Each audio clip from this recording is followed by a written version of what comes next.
Hello, everyone. Welcome back to Tech Tips for Genealogists. And in this tutorial is a tip about how to manage your tab groups. So let me share my screen with you. And we're going over into the Google Chrome browser.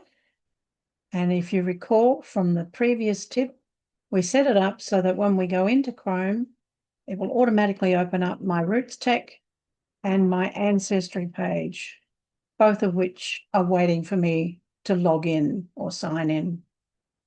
But what we want to do now is to create some tab groups.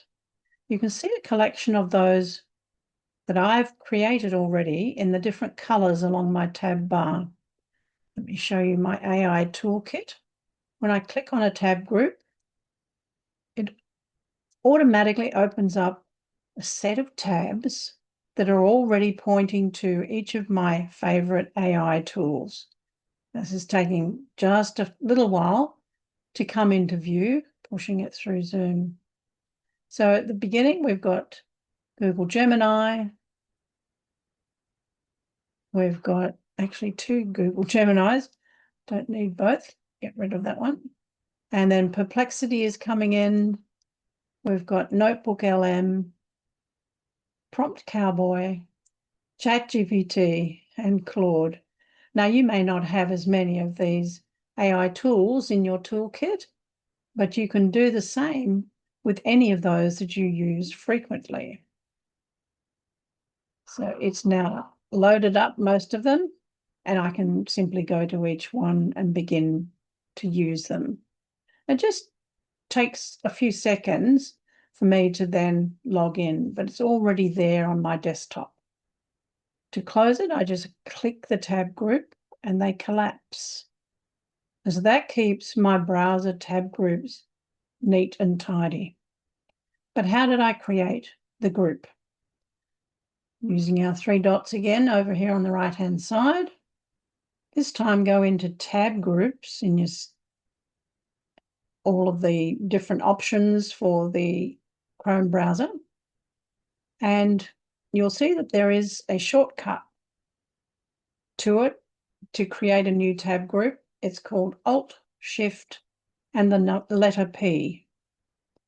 We'll do that in just a moment, but have a look at those that I've already created. I've got an AI toolkit in green, and if I hover over them, I can see what's in the group. And I can do other things with it. I can open the group, move it to a new window, unpin it from the bookmarks bar, or I can delete it. Below that, it shows me what tabs are actually in the group. Very useful to know. Another one I've got over here in blue is Google Tools, and it shows me that I have opened the Tech Tips document for this challenge, and the top of the drive or the folder where that document lives. So that's what's inside Google Tools. And then I have socials here, and I've got my Substack, my YouTube, LinkedIn, and Blue Sky. So if we want to create a tab group, we point to this option at the very top and give it a name. You can see it creating it on the top. I want to give this a color. Let's give it purple. And that's all we have to do. It's already in place.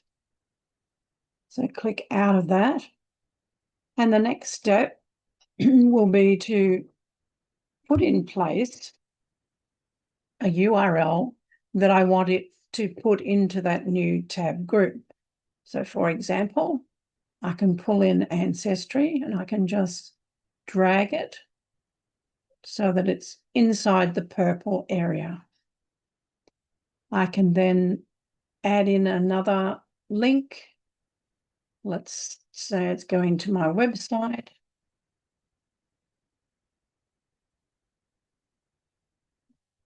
And I'll make sure that that's inside the purple group by once again sliding it along. And then when I close that new tab group, those two tabs have gone. Simply to open it up again, and there they are. So it keeps everything neat and tidy and keeps you focused. You can have several tab groups. If I no longer like that, I can right back to that.